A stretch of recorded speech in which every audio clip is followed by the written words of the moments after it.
Mari sama-sama kita membangun Aceh yang sangat ketinggalan saat ini. Aceh adalah nomor 5 termiskin di Indonesia, nomor 1 termiskin di Sumatera.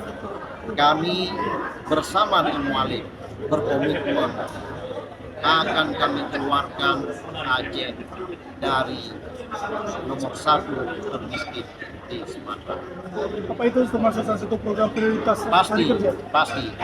Kami punya langkah-langkah khusus. Selama ini pun sebelum kami dilantik, kami telah melakukan langkah-langkah khusus. Karena kita tahu begitu kami dilantik nanti, kami akan segera bisa berlari lebih kencang untuk membuat demi Aceh. Pak Wagub, mungkin bisa dibocorkan sedikit langkah-langkah khusus yang dimaksud itu seperti apa sih? Oh ada. Yang utama sekali adalah tentang UMKM dan pastinya tentang kita mengejar target fiskal ekonomi. Jadi pertumbuhan ekonomi sesuai yang diinstruksikan Presiden kita Pak Prabowo, semua pertumbuhan ekonomi harus mencapai target. Kami berkomitmen untuk Aceh bisa bangkit dan bisa keluar dari angka kemiskinan. Masuk bersinergi dengan program nasional kayak Pasti sekarang pun kami sudah koordinasi seperti makan jadi gratis. Saya sudah 3 kali menghadirkan rapat untuk makan jadi gratis.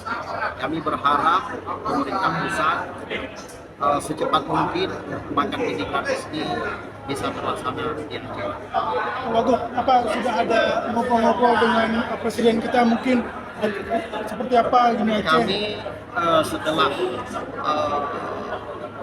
pilkada kemarin, kami dipanggil oleh Bapak Presiden ke istana dan Bapak Presiden